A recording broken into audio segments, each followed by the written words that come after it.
Positioning is the most important thing when it comes to gunfights. Surprisingly, the most important mechanic when it comes to taking gunfights is not your mechanical skill. It's your positional awareness. Of course, you have to hit the shot, but if you can out-position someone, then you can get the jump on them. So what I'm going to do in today's video is I'm going to break down some situations and the reason why I did certain things, what I could have improved on, and what things that my teammates could have improved on. Let me know down in the comments if this video found some type of use to you and what type of videos you want to see in the future. Let's get into it. This video was actually inspired by this one specific round I had recently while playing in a trio stack. Basically, me and my two friends, we both die and we're left to kind of watch Glaz and Blackbeard try to salvage the round. What ends up happening is Glaz stays outside the map, does not try to take any control, and he basically baits because he thinks it's unwinnable, even though one of the enemies was downed and it was in a very winnable situation. So no matter what, you have to try to win the round, even if it doesn't feel salvageable. Couldn't make a play. He's gonna jump in. He's gonna jump in the sea. Where's he going? He's repelling.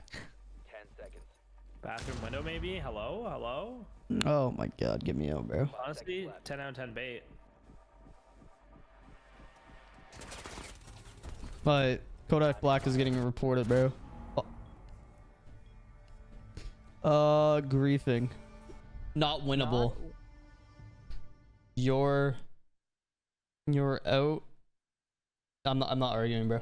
Okay, so let's talk about how you should be attacking in a 5v5 scenario. So as you can tell, we're on Villa and I am the hard breach. So what my teammates plan on doing is they're going for a horizontal over, which means basically just 90 over, because in 90, hallway, basically they're going to be taking Astro control and just making sure nobody's over contesting horizontally. And basically what I'm doing as the hard breach is I'm going to be on the 90 repel. First, I'm just laying down some fire just in case anybody's trying to rotate, because my teammates are basically pushing over there. So if anybody was there, me and my teammates would have a pinch.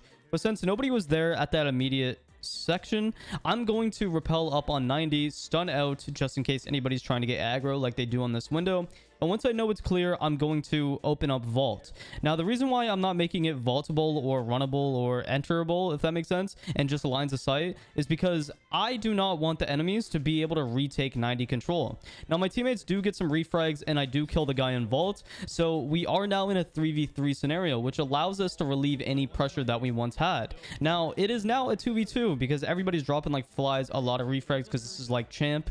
So this is what happens. And as you can tell, I'm on a cam for my sledge and I'm calling out this mirror. I see that my sledge was pushing up and I'm laying down fire so they don't hear me on the rappel. This is a risky move, but I need to be in a refraggable position for my sledge. Now, since I know my sledge is top main, I'm going to rotate over with my gun up to maps, and we're getting callouts where mirror is, so we know she's in bar. I'm going to give my teammates a cam, and then I'm going to try to get a plant down instead of trying to go for the frag. This cam is very useful, even though I'm pretty sure Mirror shot it.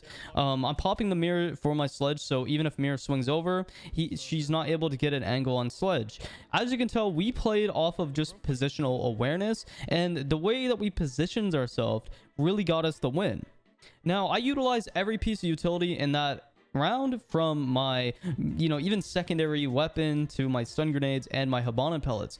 The main objective was to try to get that plant down and to just play off positioning. As you can tell, when Sledge was pushing up top main, I was immediately in there on a rappel, just ready to go in there. And if I died, I died, but it's better that I'm close to my sledge rather than me rotating across the map and he has to watch 3 different angles. I'm really trying to drill into your guys' head how important it is to take your time in Siege and use all utility possible and play for the objective of the round. Even if you don't get the plant down, you need to try to set up for a plant. As you can tell, I was getting a plant down and the kills just came to us. Every single situation and every single strat that we were doing in that round, the whole purpose was to take map control and then try to execute a plant. Even though we didn't get the plant down, we got all 5 kills, but we were still playing for the objective and everything ran smoothly. Next, I want to talk about defensive urgency. When you're down a man on defense, especially in a 3v5 to 2v4 scenario, you need to be in an urgent manner as a defender. Basically, start taking ones and play aggressive. The whole purpose of this is so you can even the man count and relieve the pressure that the attackers are putting on the defenders. Because a lot of the times, attackers start to get over cocky because they want all the kills, and this will allow you to really just get easy frags. So don't be scared to put yourself in silly scenarios and off positions, kind of like what I did with this nomad here. Close coming up upstairs, sound call. Fuck, man.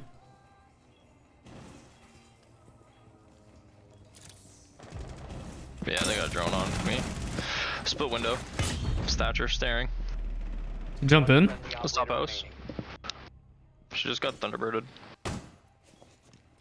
On the split window and ace is on 4. In split. Nice. Ace swinging door. Good shot. Oh, yeah. Close. Noted. Now, I want you to watch this next clip as an example and ask yourself, was I stupid for swinging this? Dude, like he's in the open. It's got, Friendly, last operator standing.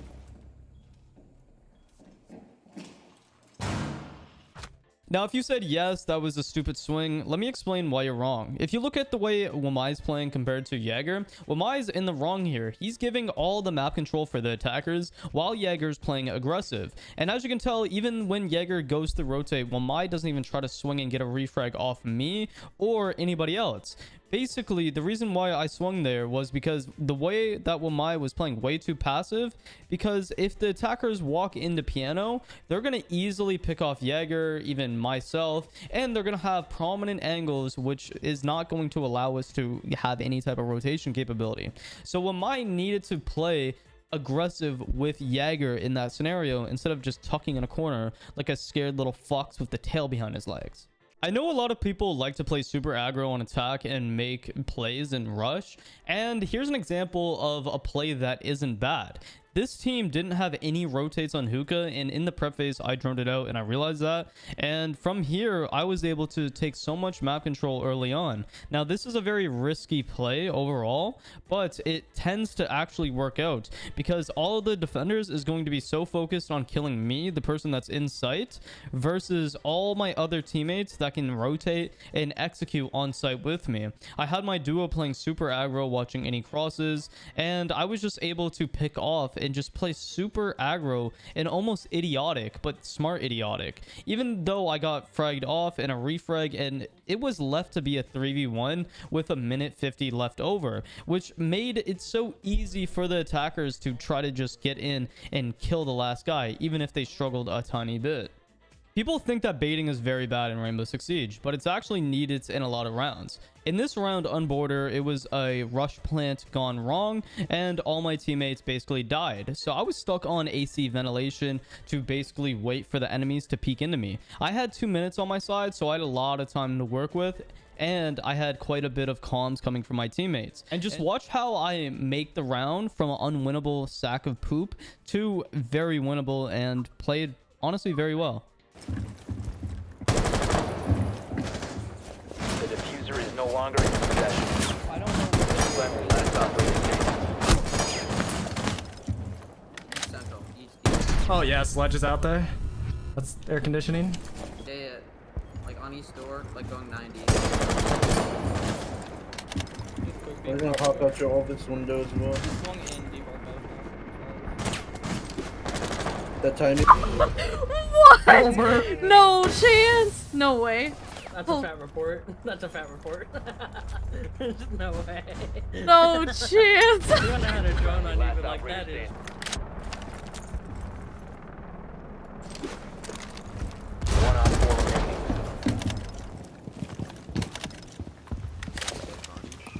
The diffuser has been recovered. Just so you know, bad baiting is basically the example that I showed you at the very start of this video. It was that Glaz round where he was just baiting to get his KD and not for the win. There's a huge difference between the two because one has the objective to win the round and the other has the objective to pad their stats. So baiting is not bad when done properly. Now, here's a very tough round, but I play it excellently because I have my shield and I play around my site setup. This is kind of one of those examples that show how important site setup really can be.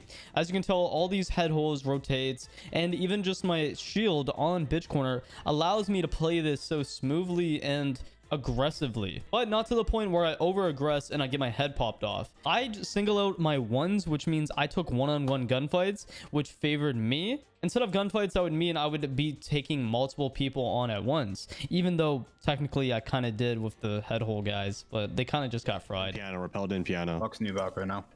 Okay. Downed. Piano downed, I think. Yeah, he's downed. Ooh, Jackal drop sky. Jackal drop sky. Yana in.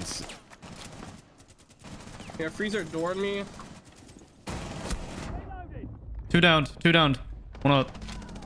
Oh no! Oh, is that Jackal? He's freezer 1 HP. In freezer? He was outer bar. Outer bar.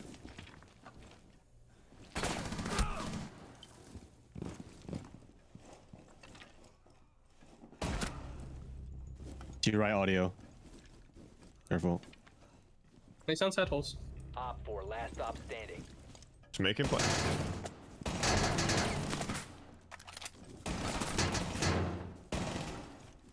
He's probably a shield behind a shield. He's literally 1 HP, Liam. 10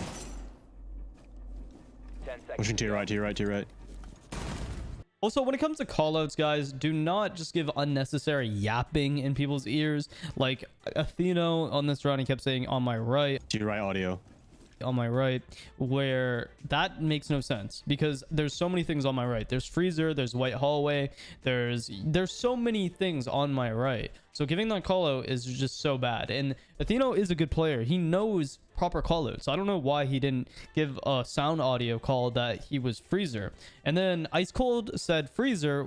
Oh no! Oh, is that Jackal? He's freezer 1 HP. In freezer? He was outer bar. That makes no sense because the guy was outer bar. He said he was in freezer last. He was outer bar. Like, that's two different places. Also, I had another one of my teammates tell me make him plant. Just make him play. Like, I'm not gonna lie, shut up. I'm the one that's playing this scenario. I don't need to be micromanaged, especially after all these years of playing this game. So if you guys found this video any way helpful, be sure to like, sub, and comment, and share to a friend if they do any of these things listed in the video wrong. Besides that, guys, I hope you enjoyed the video and have a great day. Thank you so much for watching.